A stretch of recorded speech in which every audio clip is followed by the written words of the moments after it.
大家好，我是美食多。蒸鸡蛋羹用冷水还是热水？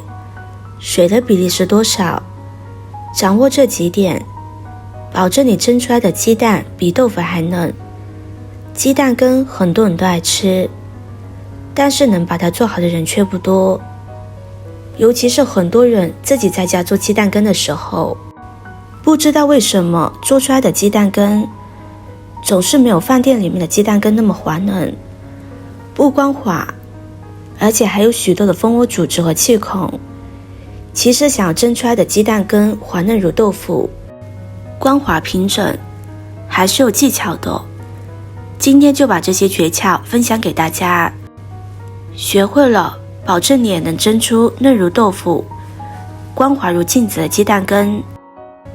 首先准备4个相同大小的鸡蛋放入碗中，往里边加入1勺食盐，再加入适量的清水，下手把食盐搅拌溶解，然后将鸡蛋一个个清洗干净。很多朋友在家蒸鸡蛋羹的时候都会选择自来水或者是冷水，不管是哪一种水都是错的，难怪蒸出来的鸡蛋不 Q 弹滑嫩，还有大量的气孔或者是水汪汪的。最重要的还不知道问题出在哪里。搓洗干净的鸡蛋，我们再用清水给它洗一洗，将它漂洗干净。洗干净之后，先将它放在一旁备用。下面再来烧一点热水，把水温烧至70度以上。如果不小心把水烧开了也没有问题。烧好之后，可以先将它放在一旁。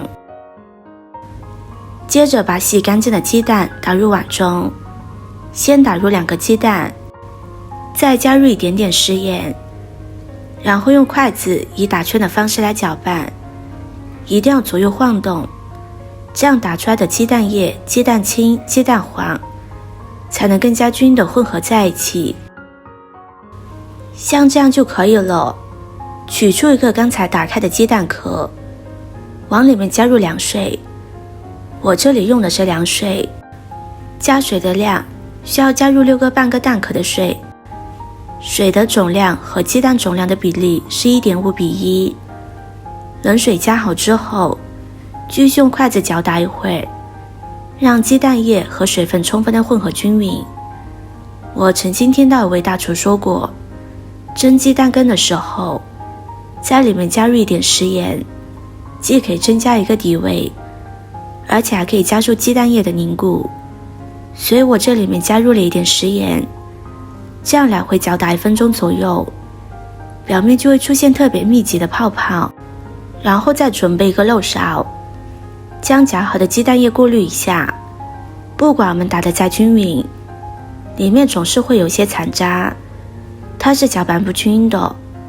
将它过滤之后，蒸出来的鸡蛋羹会更加的嫩滑。过滤好之后，先放在一旁备用。下面准备用热水打的鸡蛋液，同样把鸡蛋打入碗中，加入1勺食盐，然后再用筷子搅拌均匀。这一次打均匀之后，不同的是，我们需要往里边加入热水，热水的量同样是加入6个半蛋壳的水进来。在倒水的时候要注意，如果烧开的水比较烫，千万不要烫到自己了。然后再用筷子搅拌均匀，让鸡蛋液和热水充分的混合。搅打好之后，同样将鸡蛋液过滤一遍。过滤好之后的鸡蛋液，它表面的这些白色泡沫一定要撇去。很多朋友不明白，别人蒸出来的鸡蛋光滑如镜子，而自己蒸出来的鸡蛋就像蜂窝煤一样，到处都是气孔。其实根本原因就在于鸡蛋液表面的这些白色泡泡，这个是鸡蛋出现气孔的关键所在。因此想要蒸出来的鸡蛋更加的光滑细腻，那么一定要把表面的这些泡沫全部打干净。这里我分别用了2个碗来区分热水和冷水，接着用保鲜膜将它密封起来，鸡蛋液都要完全用保鲜膜密封起来。然后找一根牙签，在保鲜膜上插一些气孔，这些气孔可以保证在蒸鸡蛋的过程中让鸡蛋羹更好的呼吸，还可以防止水蒸气进入鸡蛋羹里边。2个碗都用同样的方法做好，然后将它放入蒸锅中。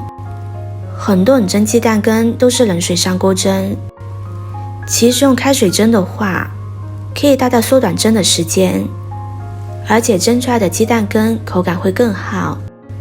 水开之后把火转到中小火，如果火太大，特别容易导致里面的鸡蛋羹出现崩开的现象。整个过程蒸15分钟左右。朋友们、家人们，视频看到这里了，麻烦您动动您发财的小手，帮忙点一个免费的 like， 对您来说只是举手之劳，对美食多来说可以高兴的睡不着觉。现在这个视频就辛苦你帮美食多点赞转发一下吧，非常感谢大家的支持和鼓励。时间到之后，关火将它焖上30秒，再打开盖子将它取出来，然后把保鲜膜撕掉。我们可以看到用冷水蒸出来的鸡蛋羹有一种粗糙感，而用热水蒸出来的鸡蛋羹和镜子一样光滑，还十分的有光泽。所以说想要蒸出来的鸡蛋羹光滑又有光泽，还非常的 Q 弹。除了需要基本的技巧之外，和水的温度也有关系，因此不建议大家蒸鸡蛋羹的时候用冷水，建议用热水。我们在吃鸡蛋羹的时候，可以用刀将它划成小块，倒入一点生抽、酱油或者是味极鲜，加几滴香油，一些小葱花，这样吃起来非常的美味。每一块鸡蛋羹都像豆腐一样滑嫩，而且 QQ 弹弹的像果冻一样，看起来就十分诱人。今天给大家分享的蒸鸡蛋羹的技巧和方法，看完之后您学会了吗？视频看到这里了，麻烦各位哥哥姐姐动动小手给我点个赞吧，点击我的头像可以看到更多的美食视频。我们下个视频见啦！